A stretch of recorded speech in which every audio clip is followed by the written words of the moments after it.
Meu nome é Valber, sou sociólogo e pedagogo.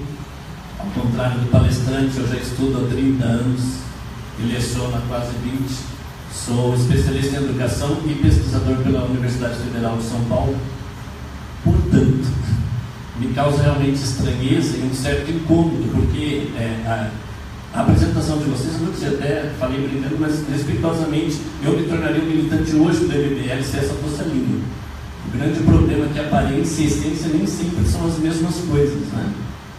E aí eu fico um pouco incomodado, porque vocês estão corretos, eu não posso ter uma sala de aula em que você tem uma ideologia da maneira como estão colocando, está correto. Agora, o que é ideologia? Como é que eu defino isso, né? Quando você, por exemplo, fala se o capitalismo é melhor que o socialismo, eu sou professor em São Paulo, né?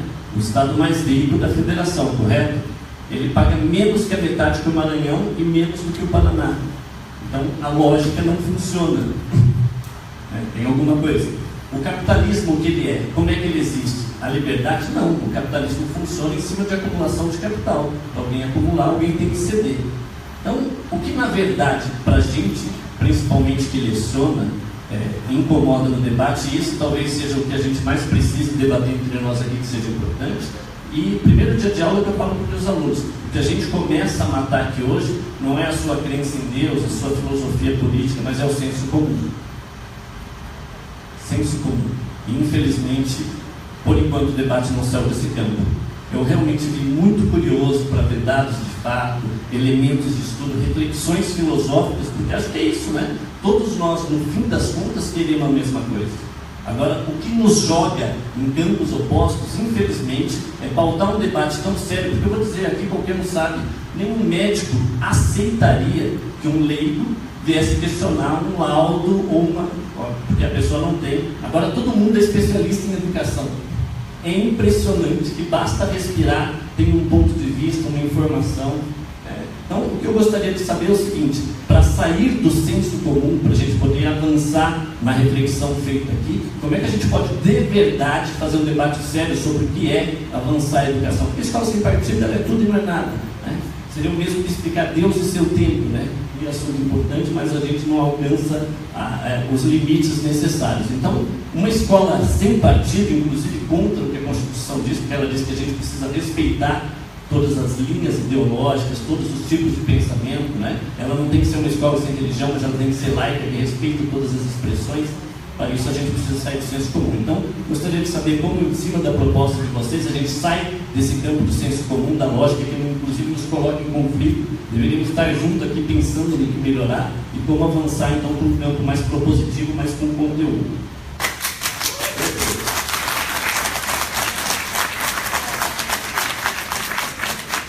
Bom, antes de tudo, eu acho que o ponto principal que deve ficar claro numa discussão, ainda mais feita numa casa de leis, é de que a razão ela é única e universal. O nobre professor, como estudioso há 30 anos, conhece a filosofia de Aristóteles e sabe que não existem classes de que determinadas pessoas com determinada experiência, com determinado diploma, apenas conseguem entender outras pessoas nas mesmas condições se elas apresentarem determinados pressupostos. Não existe luta de classe na razão. A razão ela é acessível a todos e da mesma maneira que uma pessoa com 30 anos de estudo pode falar a verdade, uma pessoa com 20 anos de estudo pode falar a verdade, uma pessoa com 10 anos de estudo pode falar a verdade. Agora, eu acho que o maior equívoco da fala colocada pelo senhor é o de acreditar que a discussão daqui é meramente sobre educação. Eu acho que isso vai além, eu acho que é uma discussão sobre democracia. E em nenhum momento o projeto, como o senhor colocou, diz que é proibido em sala de aula se tratar de ideologia. Pelo contrário, justamente o que você disse, né? Lendo o projeto, que o projeto diz que todas as principais correntes devem ser abordadas, ipsis litteris. Essas são as palavras do projeto, assim como essas são as palavras da Constituição Federal. Então, não vejo como o projeto pode ser inconstitucional e não vejo como isso pode exigir 30 anos de estudo ou alguma experiência lecionando em sala de aula, quando na verdade se trata meramente de pluralidade, tanto política como religiosa. Em nenhum momento o projeto diz que é proibido falar de religião, proibido falar de ideologia em sala de aula. O ponto que o Arthur colocou aqui de socialismo e capitalismo é um ponto de vista dele, que não tem a ver com escola sem partido. Escola sem partido se trata de de tratar de todas as correntes políticas, de tratar de todas as correntes ideológicas, sociológicas e históricas. Em relação à crítica que você fez à fala do Arthur sobre o capitalismo, comparando o salário aqui de São Paulo com o do Maranhão, a resposta é muito simples. O Maranhão ele é um estado deficitário, ele é um estado que dá prejuízo, ele é um estado sustentado, infelizmente, pelo estado de São Paulo. Então, o piso salarial de R$5.000, que é do governador Flávio Dino, é pago por nós. E isso é absolutamente injusto. Por que o professor de São Paulo, que trabalha e produz em São Paulo, paga um salário maior para o professor do Maranhão, se o Maranhão é um estado deficitário?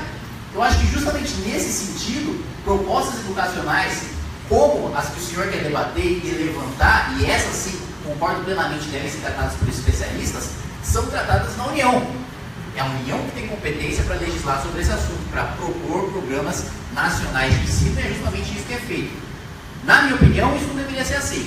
Na minha opinião, os estados deveriam ter liberdade para legislar sobre matéria civil, sobre matéria penal. Mas, infelizmente, não é assim.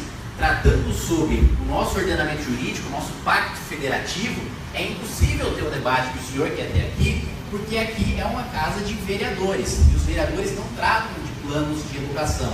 Os vereadores tratam, por exemplo, de questões democráticas, como é o caso do Escola Sem Partido.